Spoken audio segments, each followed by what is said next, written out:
tardes, mi nombre es Héctor Mazzini, soy cirujano general con dedicación especial a la coloproctología, trabajo en la Clínica Roca y en el Centro de Enfermedades Digestivas, y hoy vamos a hablar de cáncer colorectal.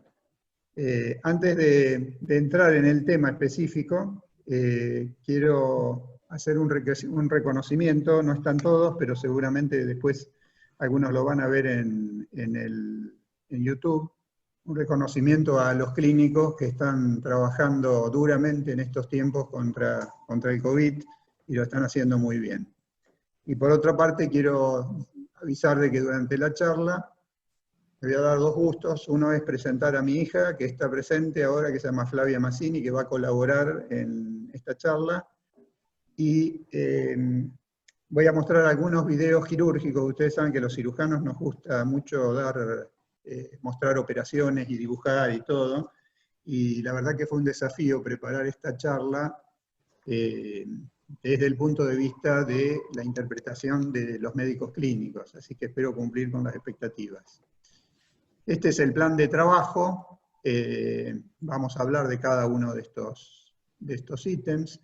Y vamos a empezar con la incidencia y la mortalidad de cáncer colorectal. Está tercero después de mama y próstata y segundo en mortalidad después de pulmón. Estas estadísticas son de Argentina, del Instituto Nacional del Cáncer, a quienes les recomiendo visiten esa página porque es muy buena.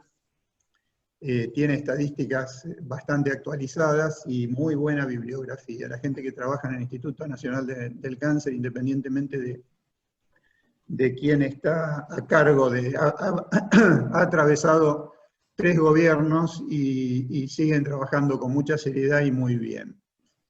Así que les recomiendo la página para repasar estos temas. Vamos a ver, voy a correr un poquito esto. Bien.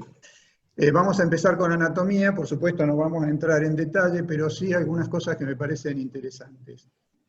Recto son los últimos 15 centímetros del tracto intestinal. Ano es el orificio y conducto anal son los últimos 3 centímetros. Nosotros, el resto, bueno, es la última parte del intestino, que es el colon. ¿Por qué? Perdón. ¿Por qué diferenciamos esto? Porque no vamos a hablar de cáncer de ano, porque es epidermoide y tiene otra sintomatología y otros tratamientos. Y sí vamos a hablar de cáncer de colon y de recto, por eso el nombre es colorectal. Los dos son adenocarcinomas, pero el cáncer de colon tiene menos sintomatología o más difusa, el diagnóstico es más tardío y tiene mayor efectividad la cirugía, tal cual en algunos casos solo es necesaria la cirugía. El cáncer de recto es un poco más complejo, tiene la posibilidad de diagnóstico por tacto, y en recto inferior, que son los últimos centímetros, generalmente es necesaria la neoadyuvancia, que es la radioquimioterapia. Cuando hablamos de cáncer tenemos que hablar de pólipo. El pólipo es una manifestación morfológica independientemente de la histología. Puede ser benigno o maligno, así que cuando hablamos de pólipo no estamos definiendo una histología. Los tipos de pólipos son, no sé si se ve acá el mouse, son los pediculados, ceses y muchas situaciones intermedias. Esta es una clasificación, es un extracto de una clasificación de París, que es la que tomamos los endoscopistas cuando nos hablamos de pólipos. La endoscopía terapéutica ha avanzado muchísimo y por eso cada vez hay más clasificaciones y cada vez más accesibilidad a extirpar el pólipo por vía endoscópica y no necesitar una operación. Acá vamos a ver, esto es una animación, no es una endoscopía real, se ve el endoscopio como si uno estuviera dentro del intestino, ese es un pólipo pediculado, esa es la resección con ANSA, y una vez resecado, el pólipo se captura, se saca y se manda a anatomía patológica. Este es un pólipo sésil chiquito que acá a la derecha se está sacando con una pinza. Este endoloop y endoclip son otras maniobras que pueden utilizarse para cuando uno hace terapéutica. Esta es una resección, una mucosectomía, es un pólipo sésil que se sobreleva y ese es argón plasma repasando los bordes por si quedó alguna lesión. Esto que se muestra acá es una resección submucosa, que es, digamos, una resección más amplia, prácticamente es una cirugía que se hace por vía endoscópica. Nosotros podemos llegar a sacar toda la pieza operatoria. Esto es endoscópico, no es una cirugía abierta ni laparoscópica, y esto se manda a analizar. La excisión submucosa está reservada por ahora a centros de referencia porque se saca toda la submucosa, se llega hasta la muscular y el riesgo de complicaciones perforativas es alto.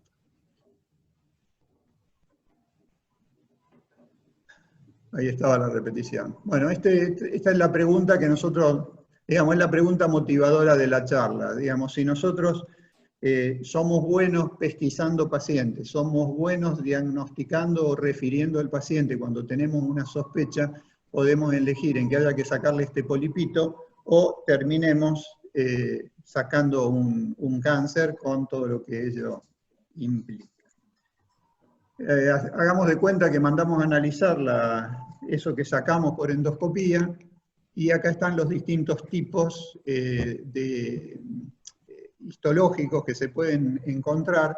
Nosotros solo vamos a hablar, en este caso, de adenocarcinomas. Cuando nosotros hablamos de adenocarcinomas, estamos dejando otras patologías, como por ejemplo los linfomas, que son sistémicas, pero que pueden tener manifestación en el colon. Esto es la secuencia de adenoma-carcinoma, que es independiente del pólipo. El pólipo dijimos que es algo morfológico, algo que uno puede ver por endoscopía o por estudios complementarios, pero dentro de la intimidad del pólipo están ocurriendo cambios histológicos muy importantes que van desde la mucosa de aspecto normal hasta el cáncer, y digamos, para que esto ocurra tiene que haber alteraciones genéticas que están anotadas acá abajo y que producen las displasias con anomalías celulares que pueden llegar a expresarse como un cáncer. Como esto es muy complicado, para mí, que soy cirujano, yo pedí auxilio a mi hija, que es Flavia, que acá la vemos. Esta es Flavia. Esta es mi otra hija, que es Leila, y adivinen quién es este que está en el medio. Así que le voy a dar la palabra a Flavia para que hable de la biología molecular, que es lo que se viene, lo que ya es el presente y lo que viene de futuro como terapéutica, y es probable que algún día los cirujanos ya dejemos de operar y Flavia los trate por terapia génica. Flavia, adelante. Ojalá, ojalá. Bueno, gracias por la invitación, antes que nada, gracias papi por la introducción. Bueno, yo soy Flavia Massini, soy doctora en Ciencias Biológicas, mi carrera de grado fue licenciatura en Biotecnología y Biología Molecular.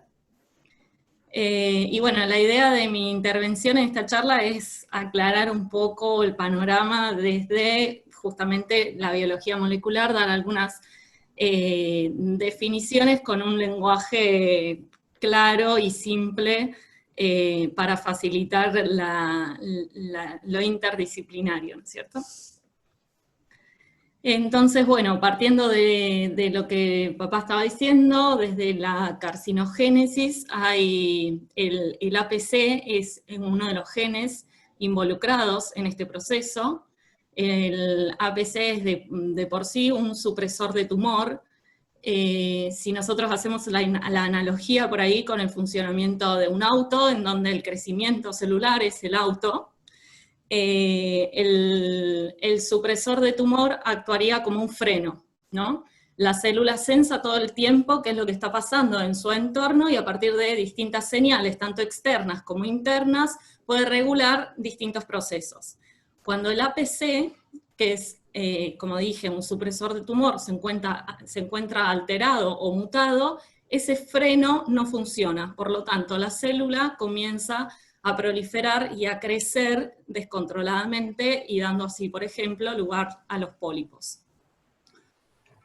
Siguiente. Otro de los genes que están involucrados en la carcinogénesis es el CARRAS. El CARRAS es otro tipo de genes que también regula el crecimiento y la proliferación celular. Es del tipo de los proto-oncogenes. No, anterior. Perdón. Es un proto-oncogen que también regula el funcionamiento celular, pero volviendo a la analogía del auto, actuaría como un acelerador. Cuando este tipo de genes está alterado, es como si el acelerador del auto se trabara y no pudiéramos controlar ese crecimiento y la proliferación celular. Y además el CARRAS también está involucrado en procesos de diferenciación celular. Esto es algo que me pareció importante aclarar. Hay en general dos grandes tipos de mutaciones. Las mutaciones somáticas son aquellas que podemos evidenciar en cualquier parte del cuerpo, afectan en general a una línea celular en particular, y lo importante es que no son hereditarias. Por lo tanto, si necesitamos buscar una mutación somática que en general está asociada, en este caso, a cánceres esporádicos, lo que tenemos que hacer es buscar una muestra de tumor.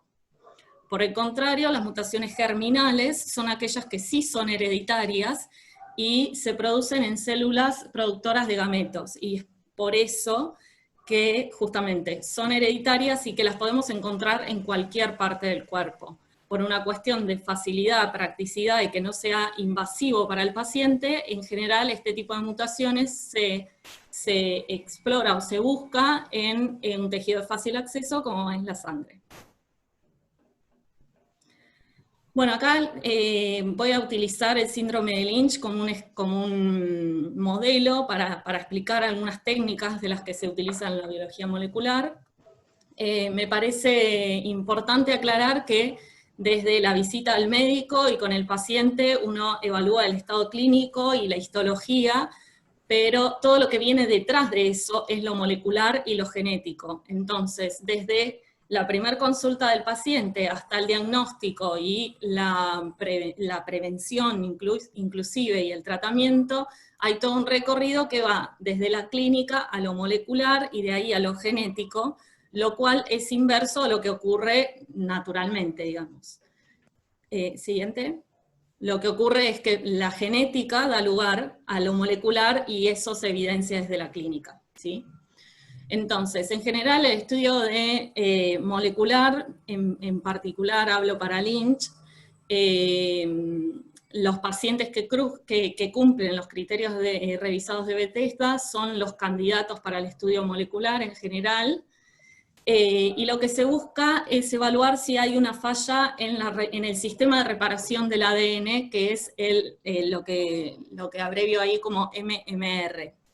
Estas fallas se pueden evaluar a través de técnicas como son la inmunohistoquímica y la inestabilidad microsatelital.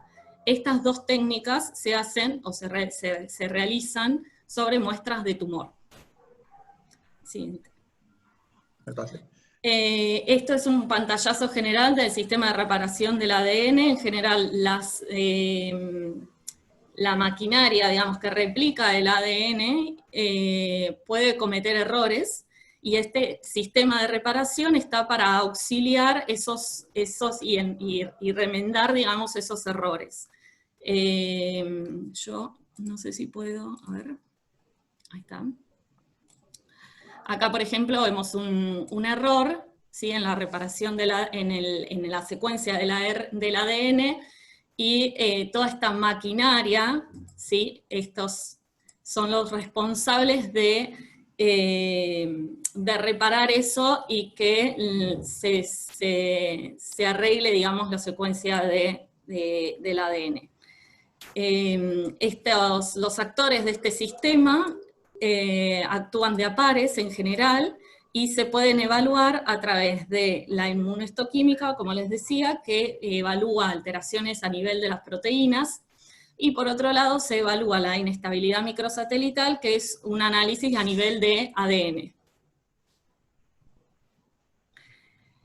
Como les decía, la inmunohistoquímica es una técnica que se realiza sobre muestras de tumor y lo que detecta es la ausencia o presencia de la proteína, no evalúa su función. Si la proteína no está, la inmunohistoquímica es negativa para esa proteína, lo que sugiere una probable mutación en el gen que codifica para esa proteína y por lo tanto en el sistema de reparación del ADN. Por otro lado, la inestabilidad microsatelital lo que nos refiere es a secuencias cortas, repetidas, que en esta diapositiva se encuentran representadas por las flechitas verdes en un sentido de la secuencia y las flechitas celestes en otro sentido.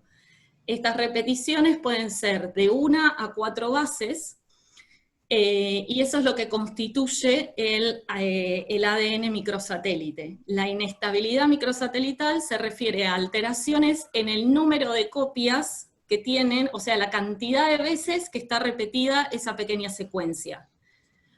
Dada la estructura, digamos, de la secuencia de este ADN, pueden formar algunas estructuras que las hacen propensas a que haya más errores. Y si además hay mutaciones en el sistema de reparación del ADN, estas mutaciones se acumulan y promueven, digamos, el desarrollo del cáncer. Bueno, desde la clínica lo que se pide es lo que se llama el panel de Bethesda, que es una forma de evaluar con 5 marcadores, o sea, 5 regiones del genoma, la inestabilidad microsatelital. Lo importante es que un paciente que presente 2 o más marcadores de estos alterados tiene una inestabilidad microsatelital alta y es un buen candidato, digamos, para el estudio genético y para el diagnóstico del cáncer hereditario. Bueno, finalmente, a partir del análisis molecular, uno en general puede ir detectando o ir creando un esquema de trabajo para ver qué gen del sistema de reparación del ADN ir a buscar e identificar las mutaciones. Y a partir de la identificación de las mutaciones, buscar esas mutaciones en los familiares cercanos y actuar con esos familiares con otro plan de prevención para el cáncer colorectal. Bueno, gracias, Flavia. Todo esto, tengan en cuenta que pasa dentro de la intimidad de la célula y la única forma de tener accesibilidad a saber a quién hacerle estos estudios es tener una buena historia clínica y sospechar cuando estamos frente a un paciente que pueda tener alguna de estas variables de la enfermedad que ya vamos a describir más adelante. Este iceberg siempre se presenta cuando uno habla de la etapa preclínica y la etapa clínica, y uno apunta en nuestro trabajo a tratar de encontrar el cáncer en la etapa preclínica, porque, digamos, cuando nosotros estamos en la clínica, salvo que sea una forma precoz, los cirujanos siempre llegamos cuando el desastre está hecho. Acá la idea y el motivo de esta charla es motivarlos para que se haga una buena investigación clínica, que no se necesita ningún aparato, cosa de poder determinar cuáles son los pacientes que no les pase como al Titanic y se lleven por delante el iceberg. Como plan de trabajo para este enfoque, vamos a tomar como enfoque clínico lo habitual en cualquier patología. Vamos a hablar de los síntomas y voy a insistir digamos, en que pregunten los antecedentes generales, como siempre en una historia clínica, y sobre todo los antecedentes familiares oncológicos, porque esos son los que nos pueden dar pistas, como vamos a ver más adelante. El examen físico, bueno, es de relevancia del tacto rectal, el resto no varía del resto del examen físico, y ya vamos a hablar de los exámenes complementarios, dejando un signo de pregunta, porque siempre aparece algún examen complementario nuevo. Si uno acá ve una cara bonita y acá ve una chica con 3 piernas, estamos hablando de una primera impresión. Este señor fue Claude Bernard, el del signo de Claude Bernard Horner, Claudia, y dijo en algún momento, y se hizo famoso entre otras cosas, porque dijo que el que no sabe lo que busca no entiende lo que encuentra. Si nosotros estamos buscando unos pajaritos y un nido, y acá vemos un jarrón, estamos buscando el jarrón y no vemos 3 piernas como vimos de entrada. Entonces, ¿qué quiere decir esto? Que si uno no intensifica con el interrogatorio, estamos hablando de clínica pura, con el interrogatorio, saber lo que está buscando, por más que se le cruce adelante, no lo va a ver. Y esto es lo que siempre insistimos cuando hablamos con gente en formación o con gente que no está imbuida de esta especialidad, aunque sospecho que sirve para cualquier especialidad. Hablando de los síntomas y signos, el más importante acá va a ser la proctorragia. La proctorragia es el síntoma de alarma, digamos, más importante, y el tenesmo y el pujo. No sé si tapo acá con la figura de todos nosotros, quedó Flavia congelada. Bueno, la proctorragia, el tenesmo y el pujo son los signos más, digamos, relevantes para, sobre todo, cáncer de recto, pero no debemos subestimar el cambio de ritmo evacuatorio, el dolor abdominal crónico, y ya, bueno, si nosotros vamos a llegar a diagnosticar por astenia y pérdida de peso un cáncer, estamos llegando muy tarde. Esto es como vemos nosotros los cirujanos, el tacto rectal, y así supongo que es como lo ven los pacientes. Hay que hacerlo, hay que entrenarse, y es parte del examen físico y no es un examen complementario. Como dije que me iba a dar 2 gustos, uno ya me lo di, que fue que hablara Flavia, el otro es mostrarle operaciones, y son segmentitos muy cortitos, esto se lo copié de Martín Aguel, de ir mezclando algunas operaciones con la charla. Este es un paso donde se diseca el uréter. Esto es el uréter, esto que se ve acá es el tendón del psoas, y disecamos el uréter como primera medida. Ahí se ve que repta el uréter, y así sabemos que estamos frente al uréter y no que vamos a ligar un vaso. Me di un gustito, seguimos, y acá hablamos de los grupos de riesgo, y acá va a tener un poquito más de sentido todo lo que explicó Flavia hoy.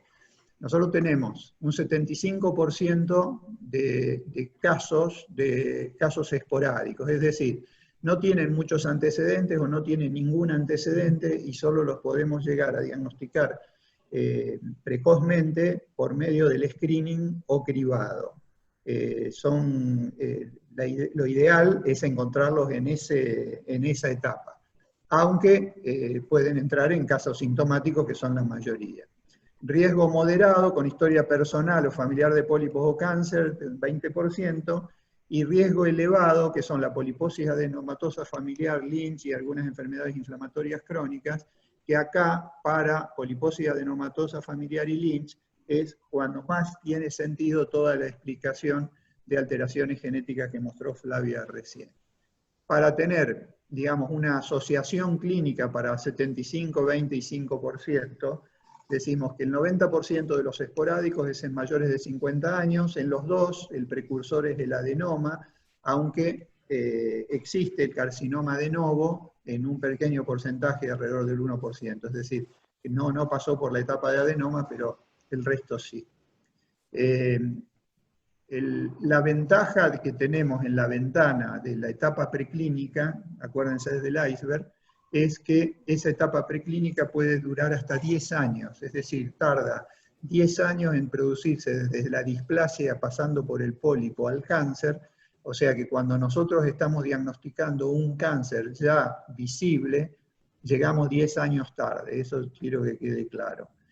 En el riesgo moderado son los que tienen predisposición familiar, no todos van a tener el cáncer, pero tenemos que llamar en la historia clínica, nuestra alerta debe ser que está por debajo de los 50 años y tiene antecedente familiar de cáncer colorectal menos de 50.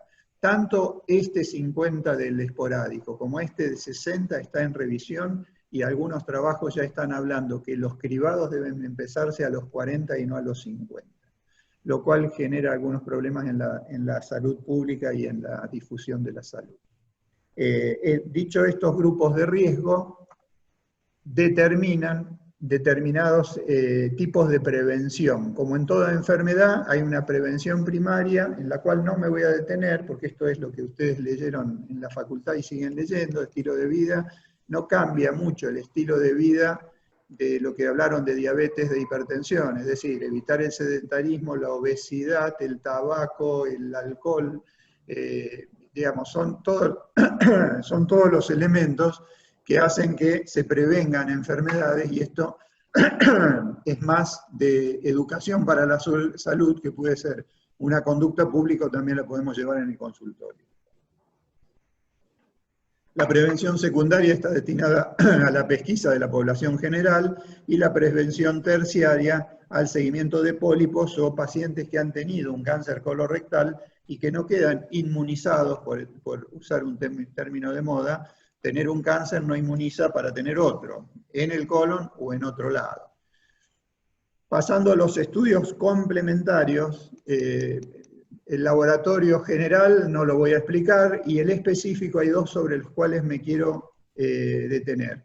Sangre oculta en materia fecal, por método histoquímico, es el método de screening más utilizado. Y acá puse solo para sangre oculta, como gritándolo, porque es común que pacientes que vienen y consultan por proctorragia de meses vengan con 1, 2 o hasta 3 exámenes de sangre oculta. Si es manifiesta, no necesitamos oculta. Parece una pavada, pero es común que esto pase. Entonces, sangre oculta sirve cuando no hay proctorragia. Si hay proctorragia, hay que estudiarlo.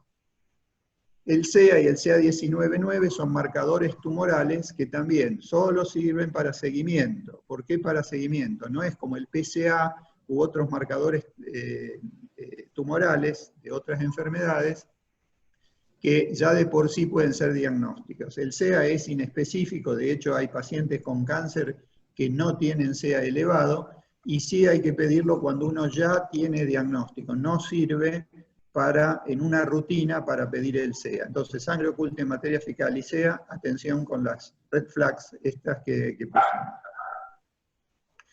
Con respecto a las imágenes, todas las imágenes sirven y en secuencia van a servir para diagnóstico de cáncer colorectal. La radiografía, la eco, la tomografía, la resonancia y el PET, todos han demostrado que tienen su aporte para el diagnóstico, para el seguimiento y sobre todo para la estadificación. La colonoscopía o videocolonoscopía es el gold standard para el diagnóstico, porque sobre todo se puede hacer diagnóstico y tratamiento. Arriba a la izquierda tenemos una colonoscopía donde se ve un tumor, un cáncer que está estenosando, pero al final se va a poder pasar. Y abajo a la derecha hay una colono virtual, que es una tomografía que por una recomposición por software reconstituye el colon y podemos determinar patologías. En un principio, cuando salió, parecieron ser antagónicas, pero en realidad son complementarias. La colono virtual es menos traumática, pero si se encuentra un pólipo hay que mandarlo a colono para sacarla. Y si se hace una colonoscopía y no se puede llegar a ciego, tenemos la posibilidad de ver ese segmento no visualizado a través de la colono virtual. Siguiendo con la posibilidad de mostrar cirugía, vamos a ver cómo se ve un tumor.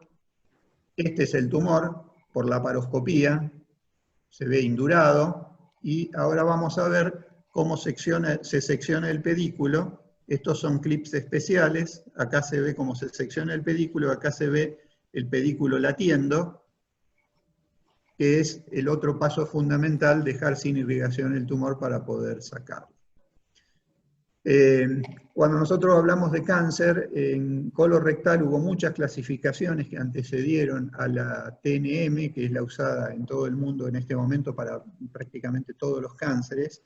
La T es de invasión tumoral, la N de ganglio linfático y la M de diseminación de órganos a distancia. Esto es básico, pero esto da la combinación de la T, la N y la M, da los estadios o estadificación de estos tumores y, digamos, como agregado, cuando se hace neoadyuvancia, recordando que neoadyuvancia es el tratamiento quimio, radio, uno o el otro, o ambos, previo a sacar el tumor. Entonces es una clasificación, digamos, cuando se hizo neoadyuvancia se le agrega la Y adelante, y cuando el patólogo hace la estadificación le pone una P. La R y la A no se usan tanto, pero bueno, lo describimos también. Los estadios del cáncer son de 0 a 4, para todos los cánceres es igual, y las combinaciones del TNM son las que nos dan esto. Esto nos permite que hablemos todos el mismo idioma y que se puedan comparar estadísticas y resultados. A esta altura dijimos, bueno, ¿habrá preguntas? Yo tengo una, y ¿qué es el cáncer del intervalo? El cáncer del intervalo apareció en la medida que entre dos estudios de cribado aparecía un cáncer no esperado. Es decir, si yo a un paciente no encontré una colono normal y le dije venga dentro de 10 años, como se decía antes, porque usted no tiene nada, y al sexto o al séptimo aparecía un cáncer, se lo describió como cáncer del intervalo. Para describir y estar seguro que es un cáncer del intervalo, tiene que estar entre dos periodos de cribado, en el contexto de un cribado adecuado, es decir, que haya cumplido con lo que le dijo el médico que tenía que venir, y sobre todo, cuando dice recomendaciones de práctica clínica, se refiere a que tiene que haber sido una colonoscopía de calidad. Colonoscopía de calidad es buen endoscopista, buen aparato, buena preparación. Si no se dan estas tres cosas y la calidad no es buena, es probable que más de ser no sea un cáncer de intervalo, sino que haya pasado desapercibido un pólipo en un control y en el próximo control ya llegó a cáncer. En esto lo puedo dejar si queda alguna duda para las preguntas finales, pero es muy importante la calidad de la endoscopía. Si la calidad de la endoscopía no es buena, y no es por culpa de nadie, por ahí la preparación no estuvo buena, no estuvo correcta, hay que repetir la colonoscopía para darle la garantía de que no va a aparecer un cáncer porque nos comimos de ver un pólipo. Estuvimos hablando de los cánceres en general, los de riesgo promedio son el 75%, hablamos de los síntomas, y ahora nos vamos a sumergir en riesgo moderado y elevado. En realidad, los de riesgo moderado, con que tengan historia personal o familiar de pólipos, ya estamos en eso, y la única diferencia, los tratamientos son los mismos, los estudios son los mismos. Lo que cambia acá es la frecuencia del estudio y el seguimiento más estricto o menos estricto que debe hacerse. Hoy Flavia nombró la poliposis adenomatosa familiar, no me voy a detener en la parte cromosómica, que la explicó muy bien, pero tengamos en cuenta que es germinal, que es autosómica dominante y con una penetrancia del 100%. La historia natural la ven acá, y esto es muy importante, y esto se diagnostica con la historia clínica. O sea, si yo no sospecho que un paciente puede tener por sus antecedentes una poliposis familiar, se muere de cáncer a los 42 años. Me queda un margen que puedo errarle, que es que sea el primero de la familia, pero si tiene antecedentes de familiares de cáncer muertos a los 40 años, busquemos una poliposis adenomatosa familiar por el interrogatorio y derivemos, ¿no es cierto?, a consejería genética o a gastroenterología para que le haga el primer estudio.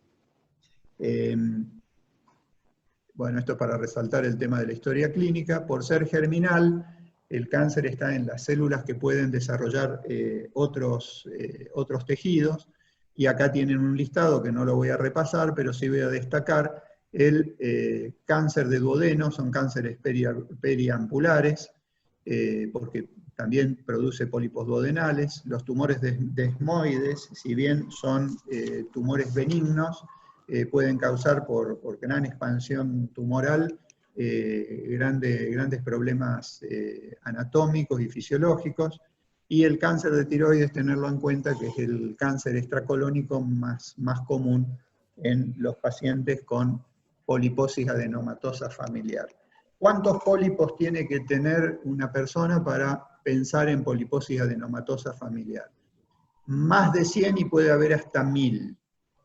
Esta es una colonoscopía que es intraoperatoria, después les voy a explicar por qué, donde acá se ven múltiples pólipos, acá se ve un pólipo pediculado, con una cabeza grande, y en la medida, ven, este es el pedículo, y acá se ve la cabeza del pólipo, y ahora van a ver distintas secuencias donde aparecen pólipos de todos los tamaños,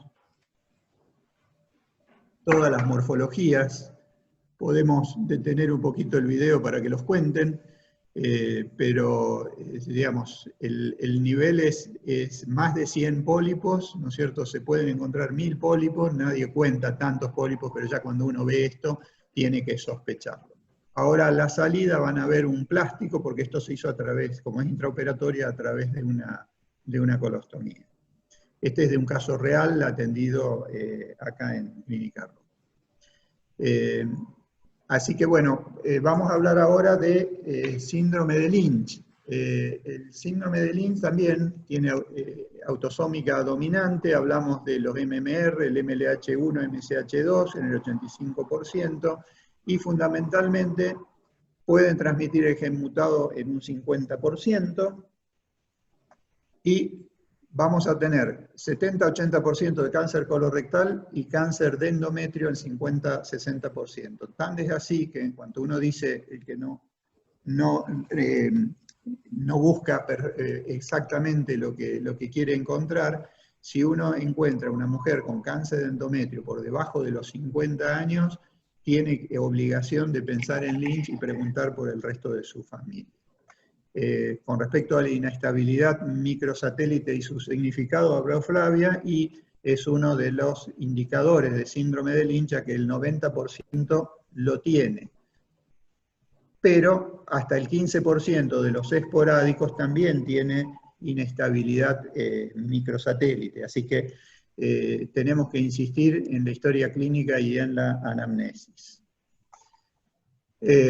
Las características del síndrome de Lynch aparecen antes de los 40 años, pueden tener más de un tumor sincrónico metacrónico, y como extracolónico tenemos el endometrio como más frecuente, aunque acá hay una lista de otros tumores, y Claudia, acá tenés uno con glioblastoma, que se llama síndrome de Turcot, y después hay otros con lesiones de piel. Pero acá lo más importante siempre es la historia clínica, porque toda esta sabiduría genética no llega si el primer médico que lo vio no pensó que por qué tiene un cáncer tan joven y por qué no podría ser una manifestación genética. Para la historia clínica se han determinado distintos criterios de sospecha o criterios de inclusión para el síndrome de Lynch. Los de Ámsterdam, donde hablaba de 3 familiares con cáncer colorectal, después se agregaron colorectal y endometrial, y bueno, y hoy día se usan los criterios de Bethesda, que ya están revisados, y son los criterios de inclusión para sospechar que el paciente puede tener esto. Sobre todo, esto es historia clínica y pregunta de qué pasó con los familiares. Así que la historia clínica sigue siendo importante. Pero la cirugía también es importante, así que acá les voy a mostrar cómo se termina una cirugía, y acá vamos a ver a la izquierda una animación y a la derecha cómo es en realidad. Acá se está haciendo un nudito, una jareta se llama, se pone un segmento de sutura mecánica adentro, el otro entra por el recto, se juntan los dos, se acciona desde afuera, desde el recto, un ayudante lo hace, se dispara la sutura mecánica y mágicamente se reinstaura el tránsito intestinal. Es decir, no estamos, si bien se puede por la laparoscopía, no estamos haciendo puntos adentro del abdomen.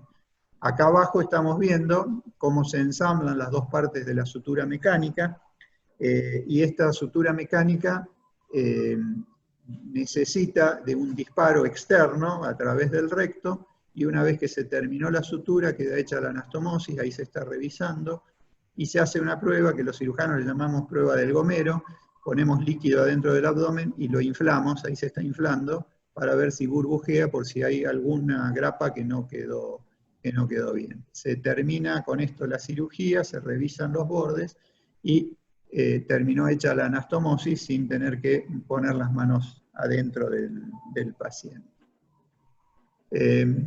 Cuando nosotros enfrentamos el tema de la pesquisa en cáncer colorectal, empezamos a ver esto. Esto está sacado de la página del Instituto Nacional del Cáncer. Cada cuántos años, qué estudios. Se complica más cuando hablamos de familiar de primer grado, este es el riesgo relativo. Todo esto, digamos, uno no se lo acuerda de memoria, aún el especialista, y generalmente lo teníamos anotado. Afortunadamente ahora está esta aplicación que se llama Captiva. Esta aplicación es argentina, del Instituto Nacional del Cáncer y ENDIVA, y hay que tener un reconocimiento a Lisandro Pereira. Estos dos médicos y Steinberg son médicos del Hospital Alemán. Lisandro Pereira es de Cipolletti y trabaja en Alemania y trabajó esto. Esta es una aplicación muy útil, está para Android y para iOS, y lo que hace es, podemos entrar en pesquisa o en vigilancia, y se cargan los datos y nos da la posibilidad de riesgo de cáncer familiar o el seguimiento que tiene que tener el paciente que tenemos enfrente. Por supuesto, este es un invento argentino, el Captiva, pero hay en otros países otros sistemas que son un poco más complejos. La ventaja de esto es que uno lo puede tener en el celular y no tiene que estar acordándose de todo esto que vimos antes, y tiene también el agregado de que si uno carga el email del paciente, cuando llega la fecha del próximo control, el mismo sistema le avisa al paciente que tiene que volver al médico. Lo recomiendo porque es una herramienta muy útil. Y bueno, llegamos a la parte de tratamiento. En tratamiento tenemos muchas armas, pero lo ideal sería no tener que llegar a tratar y prevenirnos sacando pólipos que todavía no transformaron en malignos. Pero si llegamos, nos chocamos como el Titanic contra el iceberg, tenemos todavía posibilidades, y en estas posibilidades está la terapia radiante y la quimioterapia con la inmunoterapia. Esto se puede hacer en Roca, tenemos por suerte buenos oncólogos en Roca y tenemos buena tecnología y acelerador lineal, o sea que todo esto puede usarse. No todos los tumores necesitan todo, pero se discute en comité de tumores cuál es la secuencia mejor para cada paciente. Y de terapia génica le doy la palabra a Flavia. Sí, bueno, terapia génica hoy en día, o sea, no se usa para la clínica, todavía está en fases preclínicas y de desarrollo de la técnica, pero en principio CRISPR es un sistema que se describió en bacterias como un sistema inmune, digamos, para defenderse de los fagos, o sea, de infecciones virales. Se basa en una estructura particular de la secuencia, como ven en el dibujo, son secuencias repetidas, como en bloques, que están separadas entre sí. O sea, es un arreglo tridimensional de la secuencia, ¿no? y de la secuencia en sí, que lo que nos permite esta técnica es diseñar, ¿podés pasar a la otra diapo?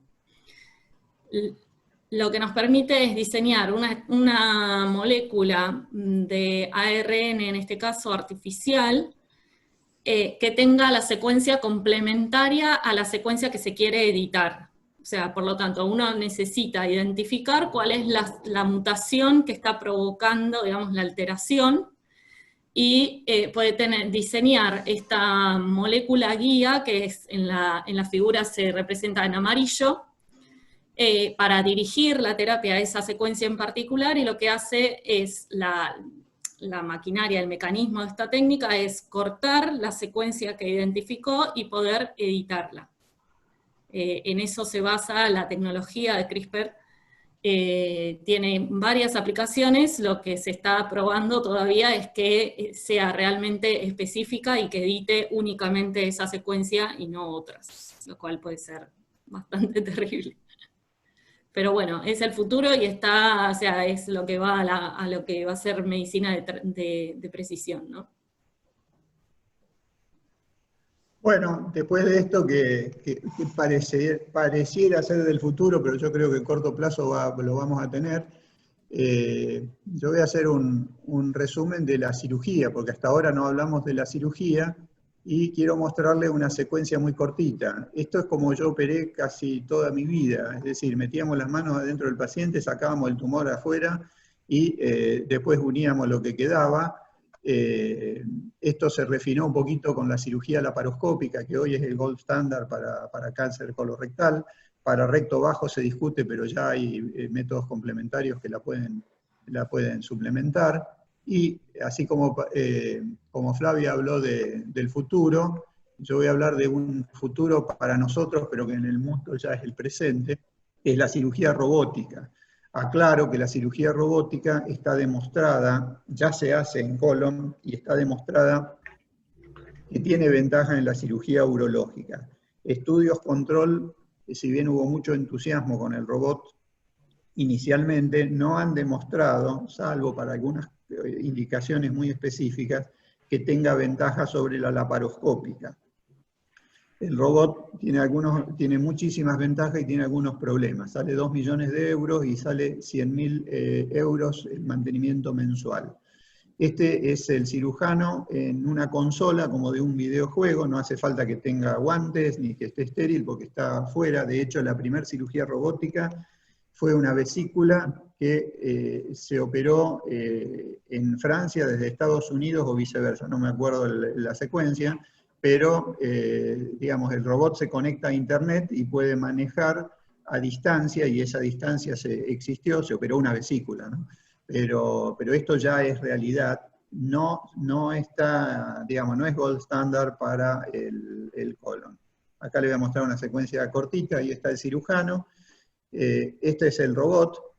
Siempre tiene que haber auxiliares que manejen, digamos, los aparatos, porque en realidad es una cirugía laparoscópica robótica, que tiene mayor versatilidad de movimientos y los asistentes van acomodando, ¿no es cierto? Una vez que introdujeron los trócares, ya queda en manos del cirujano el trabajo de la operación. Tiene visión tridimensional, tiene mejores accesibilidades al material y mucho más precisión en los movimientos. Así que esto para nosotros no sé si será el futuro en algún momento.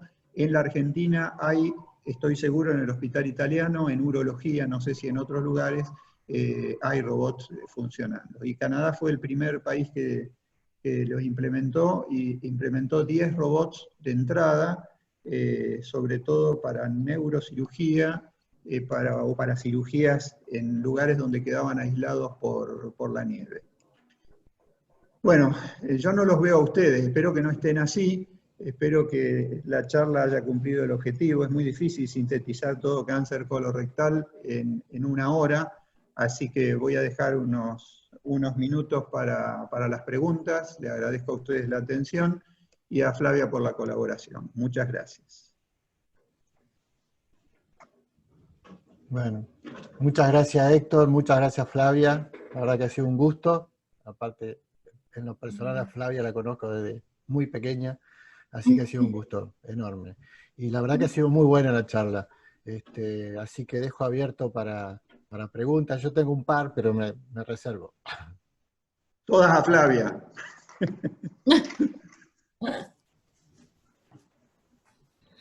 A mí me pareció interesante. En neuro también se hace este tema de la parte de la genética, la parte molecular, sobre todo para los gliomas y los meduloblastomas, con no sé, el meduloblastoma, el Sony de Hedgehog y demás. Por eso cuando vos hablabas, Héctor, también de la relación genética con glioblastomas, sí, está comprobada justamente por todo esto, y se usa ya bastante. Dos patólogos que hay, que son Gustavo Seblever y Blanca Díez, son los que más manejan toda esta parte. Obviamente acá todavía acá en Roca me refiero, estamos bastante alejados nosotros de esa parte, pero bueno, es interesante también que no solo en neuro se haga, sino también en otras especialidades. Y con respecto al Da Vinci, por ahí no sé si se usa para neuro, pero sí se usa el Rose, que sí es un robot con una funcionalidad, creo, bastante parecida. Bueno, mientras alguien Igual, Claudia, lo divertido de trabajar con personas es que si trabajas con un robot no íbamos a poder discutir los pacientes. Aparte te ensucias con sangre y es más lindo. Es muy aburrida. Marce. Yo quiero que siga hablando Claudia porque me gusta lo que veo atrás, digamos. Está bueno. No, Héctor, digamos, ¿cuál te parece a vos que es la mejor propaganda que nosotros deberíamos hacerle dentro de lo que es la especialidad al médico generalista o al médico de atención primaria para que se estimule más la pesquisa del cáncer de colon? ¿Cuál sería la propaganda, la instrucción, digamos, insistir? O sea, ¿por qué nosotros no nos llegan pacientes, digamos, dentro de esa línea para screening? Mira, ayer hubo un webinar sobre cáncer colorectal, así que a último momento corregí algunas diapositivas. Y no sé si vos lo viste, pero hablaban, en realidad estaban hablando de, el motivo de la charla era por qué están apareciendo cánceres en personas más jóvenes. O sea, se está corriendo los screening, antes de 50 años, algunos hablaban de 45, otros de 40, pero bueno, el tema es tan amplio que por eso dejé para las preguntas, por si alguno quería profundizar, no se puede decir todo en la charla. Hablaban el cuadro, tendría que buscarlo acá en la computadora, pues no lo recuerdo, pero hablaban de que, por ejemplo, habían llegado a la consulta con un cáncer con un retraso de 6 meses de aparecidos los síntomas y de haber visto a 2 o a 3 médicos previamente. Entonces, digamos, acá hay dos barreras. Una es la accesibilidad de la persona al sistema. Y la accesibilidad no es porque le quede el hospital lejos, sino porque si no hay campañas de difusión, de educación para la salud, el paciente digamos, es muy común que uno en el consultorio escuche que uno le pregunta, ¿tiene sangrado? No, lo normal de las hemorroides. Y no es normal sangrar. Entonces, ya cuando hay sangrado, podemos estar con el Titanic ahí enfrente. Entonces, por un lado, volviendo a la pregunta de Marcelo, por un lado, estimular a la gente que consulte, porque si no consulta, estamos atados de pies y manos. Todos hacen consultorio y todo el mundo, cuando uno le va a pedir un análisis, le dice, ¿por qué no me pide colesterol? Y eso ha sido una muy buena campaña de los cardiólogos, a través de las sociedades científicas, de advertir a la población de que tener colesterol alto es malo. Pero no hay una campaña que dice que si usted tiene 50 años o tiene antecedentes de familiares con cáncer, vaya al médico. Entonces, eso por un lado. Llegado al médico, y esto es un mea culpa de nuestro sistema, no todos los médicos le preguntan por los antecedentes familiares de cáncer. Entonces llegan pacientes al consultorio y uno dice, ¿tiene antecedentes de cáncer? Sí, mi abuela, mi papá, mi tía, y tuvieron, y han pasado por otros médicos que por ahí, por distintas razones, el apuro, la consulta, la urgencia, lo que sea, no se pregunta. Y sobre todo para los de alto riesgo, es imprescindible la historia clínica. Si uno no le pregunta si no tuvo familiares de cáncer, ni se le ocurre mandarlo a alguno, digamos, a un muchacho de 40 años o de 35 años. El médico general o el clínico no piensa, este paciente puede tener un cáncer. Pero si le pregunta y le dice, mi papá tuvo cáncer a los 40 y el otro mi tía tuvo el endometrio a los 35, y esa es una bandera roja grandota así, que tiene que hacer que ese médico dirija el estudio y pida o sangre oculta o derive al gastroenterólogo o tome alguna acción. Pero los dos factores son la falta de accesibilidad, porque el paciente no va, y la pérdida de oportunidad, porque por ahí el primer médico que ve subestima los síntomas, o por ahí, bueno, fue por algún otro síntoma y trató lo que es la enfermedad actual y no preguntó antecedentes. Es la opinión y es lo que digamos, adhiero a todo lo que se dijo ayer en ese webinar, que estuvo muy bueno, porque hablaba gente de mucho nivel, y sobre todo porque corrieron la edad de los screening a 45 años o 40, lo cual esto a nivel estatal en cualquier país genera un gasto terrible de recursos que en todos lados son escasos.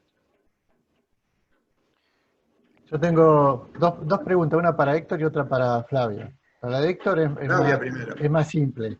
¿Qué hay de importancia de que los pacientes tengan lipomas múltiples y la relación con la patología de colon? Y a Flavia, nosotros en reumatología tenemos varias patologías donde el antígeno de histocompatibilidad nos es útil, digamos, como marcadores genéticos de patologías. Y medir antígeno de histocompatibilidad está al alcance de la mano, entonces la pregunta es si hay algo de esto en la patología colorectal. Dale vos primero. Repetime porque justo no escuché bien, me estaba sirviendo agua y no escuché bien. La pregunta a mí. El tema de la relación entre la presencia de lipomas múltiples, que nosotros a veces lo detectamos cuando examinamos un paciente, en piel me refiero, ¿no? Lipomas de piel, y la patología de colon. Si hay alguna relación. Sí, hay una enfermedad que se llama Muir, sí, la pasé, no la dije, estaba en una de las diapositivas. Pero es raro.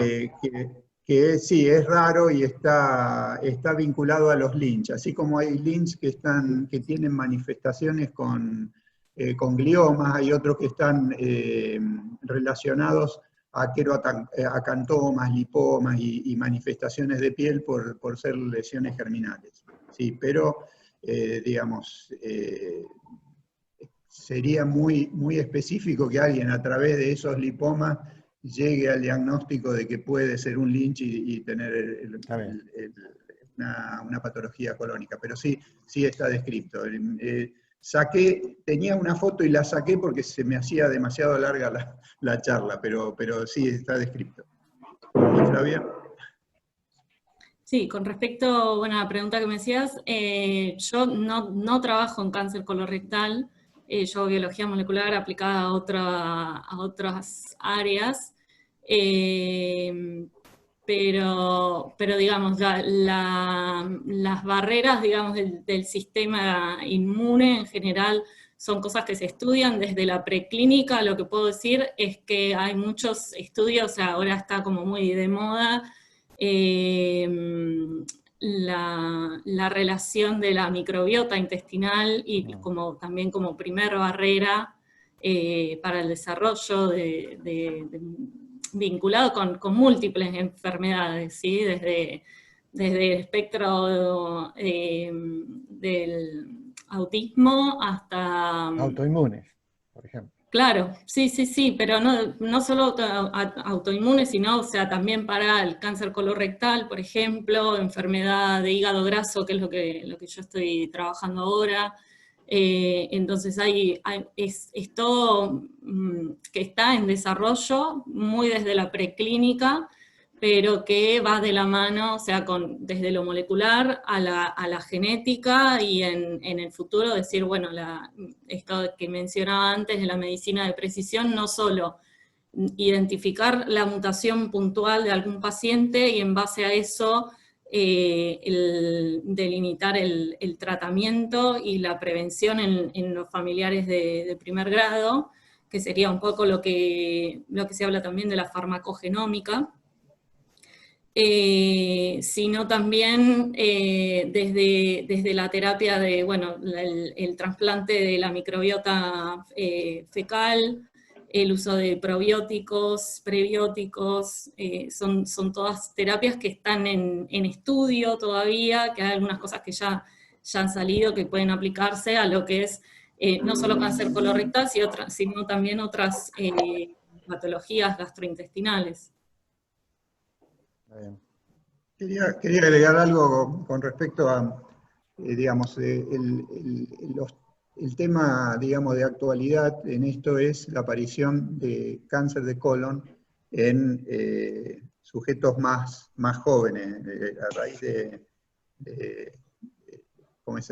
Santiago Val, no, ¿cómo se llama? El hijo de Santiago Val, que tuvo un cáncer joven, salió todo esto, y bueno, y en el mundo se está hablando del cáncer en jóvenes, y de la última información que tengo, porque no hay una explicación de por qué antes había que empezar a partir de los 50 y otra la tendencia es que están apareciendo no el Lynch y no la poliposis familiar, que eso ya es genético.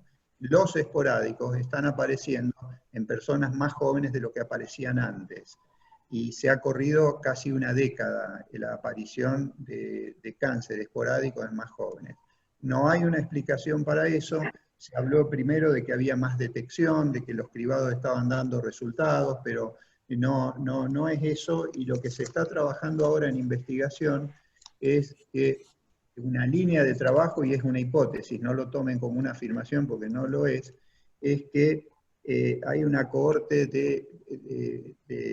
demográfica de pacientes que ahora tienen entre 40 y 45 años y que lo relacionan con la modificación de la microbiota a raíz de la utilización de determinados antibióticos. Esto es una línea de investigación, pero no hay una certeza, pero que la observación concreta como hipótesis de trabajo es el cáncer de colon se está corriendo la edad para más jóvenes.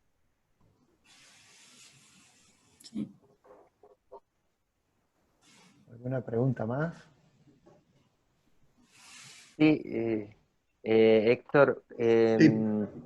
¿cuál es el lugar que vos le das a hacer de manera fuerte la recomendación para hacer screening o en los familiares de segundo grado, de tercer grado? Familiar de segundo grado y de tercer grado Sí. en pacientes que han tenido un cáncer. Sí. O sea, yo tengo un paciente con un cáncer No. colorectal.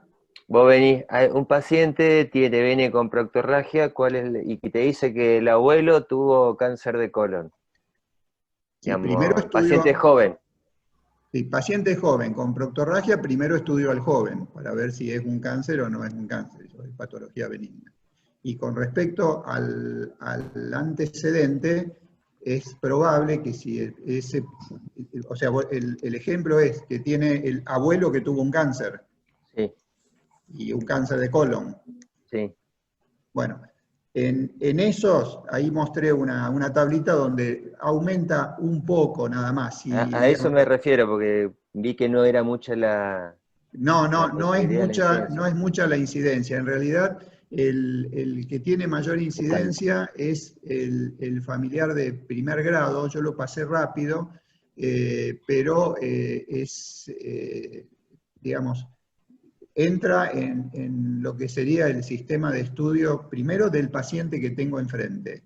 Es decir, descartar que él no tenga un cáncer o un pólipo. Es más, hay también estudios donde si el pólipo que tuvo un antecesor fue un adenoma, hay que achicar el espacio entre los cribados en el que estoy estudiando.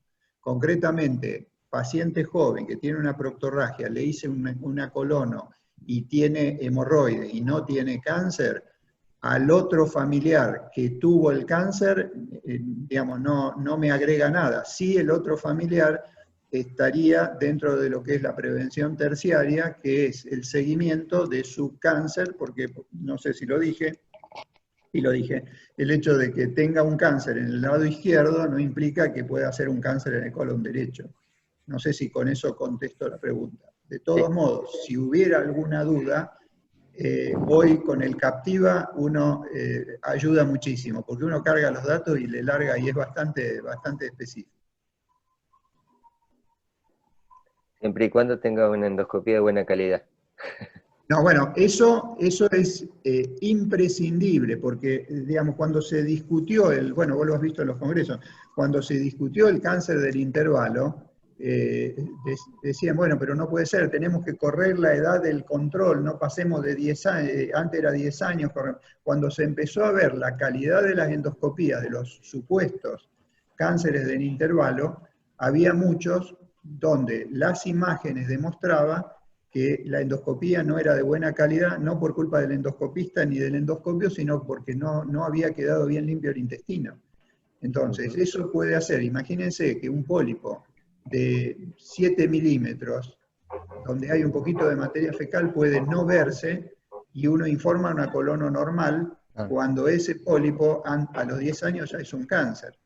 Entonces, por eso se insiste en la endoscopía de calidad con las 3 patas, ¿no? Que tenga experiencia de la endoscopía, o que si es uno en formación, que esté al lado de uno que sepa, que tenga un aparato, ¿no es cierto?, un equipo en buenas condiciones y que el aparato y que el intestino esté limpio. La otra que puede llegar a pasar es que se cumplan las 3 primeras condiciones y por razones anatómicas no se pueda llegar al ciego. Si no se llegó al ciego, hay que hacer la colono virtual o algún otro método como para estar seguro de que no tenemos una lesión. ¿No se puede hacer que la preparación no sea tan terrible? No. Estamos trabajando en eso. Estamos trabajando para usted. La preparación mecánica, digamos, es terrible. Piensen que hace muchos años se hacía con enema. Después se empezó a hacer la preparación anterógrada con distintos productos, pero, digamos, todos tienen que dar diarrea y todos tienen que limpiar el intestino. Y la limpieza del intestino impacta en la calidad de la endoscopía. Inolvidable.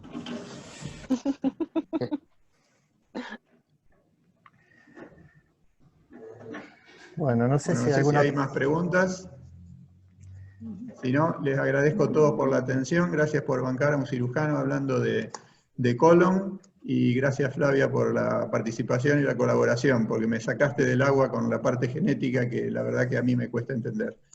Podría haber mostrado alguna polipectomía, ¿eh? Mostré una. Nah, llegó tarde, Peche. Es un dibujito mecánico, digamos. Una tuya. Bueno, podemos hacer una segunda parte, con todo terapéutica, que es lo que más nos gusta. Bueno, gracias Héctor y gracias Flavia. Gracias Súper a todos. claro el tema. Gracias Flavia, Héctor. Gracias. Bueno, gracias a todos. Muchas gracias Flavia. Muchas gracias a todos. Gracias, muy buena charla. Jueves que y viene. Gracias a las chicas del Heller. También. Jueves que viene, Coco Aguel, Flavia. tercera parte. Coco Aguel, ¿Cómo? segunda parte. Tercera parte. Ah.